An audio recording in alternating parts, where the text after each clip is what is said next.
I am feeling a little under the weather today, so it might be a shorter episode, but I did want to make a book review of The Bands of Mourning by Brandon Sanderson, which is book 3 of Mistborn Era 2.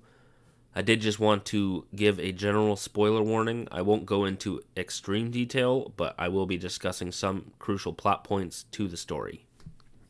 I am by no means a Cosmere expert. I've been reading Sanderson's novels since about 2019, starting with what many consider the worst place to start in the Cosmere, and that's Elantris.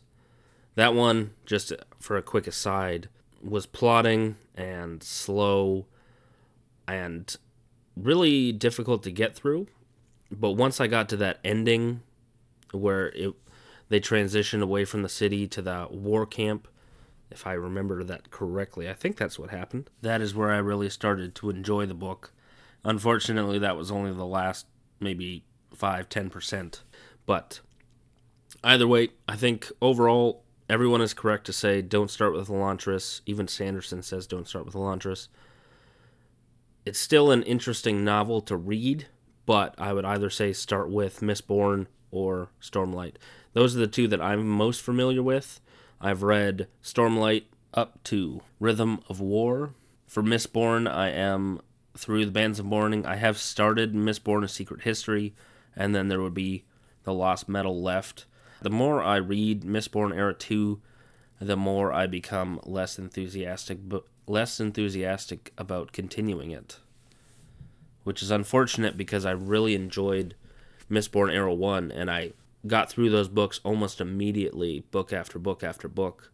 And with this second era, I don't know if it's either the characters, which I find difficult to believe because I really like Wayne. I can't really stand Wax at all, but I think that's just a personality thing. He's meant to be brooding and more on the quiet, gun first, talk later kind of character. And I really enjoy Marasi as well, but I think just maybe it's the world. For some reason, I'm not connecting as well with this version of the world as I did in Mistborn Era 1. I'm wondering if it is actually the move away from more traditional fantasy to the more urban fantasy, steampunk-esque fantasy that Sanderson's going for with this quadrilogy. It's really my first foray into this style of fantasy. I have read a little bit of urban fantasy stuff. I haven't really gotten into like Butcher or anything like that. I've stuck, I think, more so to more traditional fantasy, either with like John Gwynne or Tolkien or Rothfuss, even though that's a whole thing. But I think I connect more with those traditional fantasy elements. And even in, say, Stormlight, where it's traditional epic fantasy, Sanderson's still able to breathe so much freshness into the world and the magic system. I think with Mistborn Era 2, because I enjoyed Alloy of Law, but really starting with Shadows of Self and into Bands of Mourning, I'm just finding a lack of really interest in the world as a whole. While I am interested in continuing on towards the space age and the modern age, I'm just not connecting with this Industrial Revolution time period, with the exception being the magic system. I think the continued introduction of more and more aspects of both feruchemy and allomancy are interesting and really add a continued depth to the novels that would be lost without their presence in the story and how it affects, in this specific instance, the use of the Bands of Mourning. I think that's probably one of the strongest aspects of the Sanderlanche in this novel. That said, I don't know if it's the undertones of the world itself or maybe the pastiche of the Industrial Revolution, but there's just something missing for me. Almost like part of the soul of the world has been removed. And maybe that's a cynical or nihilistic way of looking at things, but I'm not as rooted in this world. And maybe that's just hangover from the first 3 novels, but it almost feels like the world has been a little bit sterilized. like it's become what the Terracemen were before the ascension of Harmony and the reawakening of them as a culture. Maybe docile is the best way. The world just feels docile, whereas because of the ash and because of the mist, the world just felt a lot more vibrant and full of a pain that isn't found outside of the oversight of the Final Empire and its sinister nature. Since this is just a more normalized governmental system being overthrown by the Set, it doesn't feel like it carries the same weight or fatalism that the characters and the storyline had in the first era. Now on to the actual book review itself. I think this is a stronger novel than Shadows of Self, but still comes second in this sequence so far, behind Alloy of Law.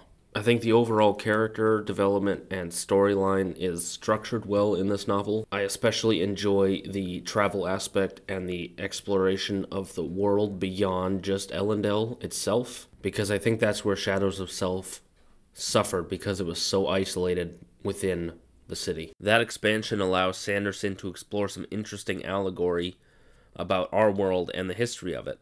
For example, when Steris and Wax are discussing in New Saren how everything flows through Ellendale, it really opens Wax's eyes to the realization that the roughs are going to stay the roughs and the rich are going to stay the rich, no matter what kind of changes he is able to make in the world. It's not hard to see how that could be an allegory for, say, Amazon and their monopolization of the Kindle market or the audiobook market. Sanderson himself fought that exact thing during his Kickstarter.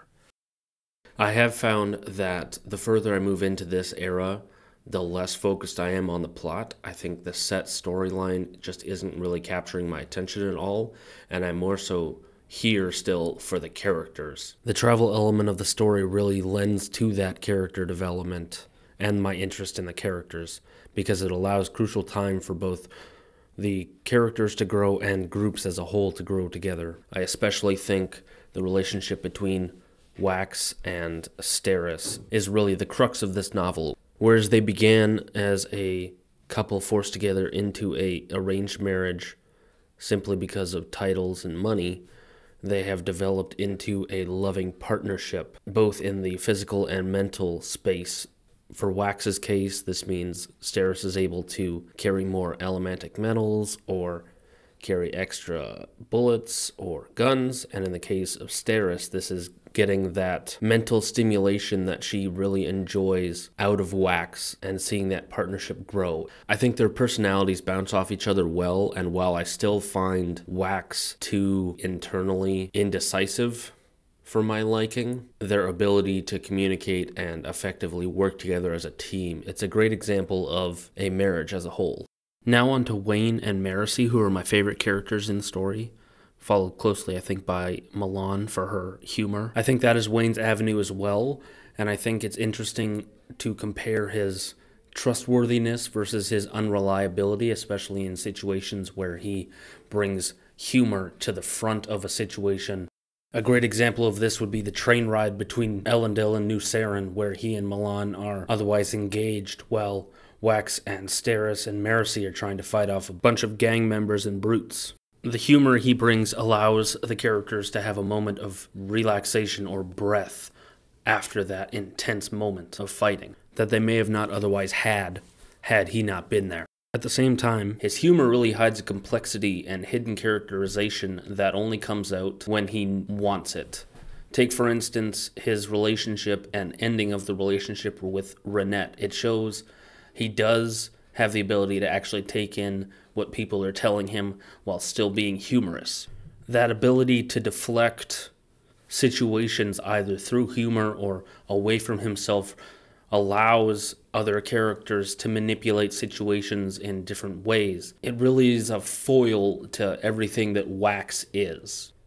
While he may be the foil to Wax, I think he is a perfect combination with Marasi as a seriousness comedy duo that still blend well together and really affect the story in a positive way. Marasi is really my favorite character. Her transition from the character who didn't really believe in herself and her powers into the powerful and smart constable that she has become is inspiring because it shows the difference between the guns first, brawn heavy, wax take on life, and the smarter, more reserved, yet still willing to put yourself on the line style that Marasi lives by. I do wish she had more chapters in the book. I really enjoy her POV, especially in the chapter where she discovers the bands of mourning and uses them. I think it's really important for her character development that she's actually the one that discovers them first and uses them, because it allows her to really fully form her powers and internalize the power that she has and really accept it and become a whole rather than have scattered aspects of herself. Either she's just the smart constable or she's a powerful allomancer. In this case, she can be both. Finally, the last thing I wanted to talk about was the expansion of the world, which I've previously discussed as one of my favorite aspects of this novel. You especially see that through the introduction of the Malwish people, because it shows the technological advancement taking place on the world while also giving a glimpse to the future, not only Scadrial as a whole, but the advancement that Scadrians have on the Cosmere. For example, you see in The Sunlit Man a far advanced version of Scadrians, and those flying ships that are introduced in this novel, those have a direct correlation on that novel and the outcome of it. The advancement of the southern portion of Scadrial in terms of technology and the flying ships that the Malwish people have can lead directly into the next eras of the world. I think this is important because it shows the technical capability of people beyond Elendel and the Elend Basin, but also introduces the dichotomy between people that believe themselves to be an advanced race and people who actually are an advanced race but are perceived as being lesser because of either how they appear. In the case of the Malwish people, this is their masks, or in the arrogance of those within the Elend Basin thinking they are the center of the world. But if you look at it from a worldview, the technology presented by the Malwish people has the opportunity to either decimate the Elend Basin or be the basis for that advancement that we see in subsequent novels.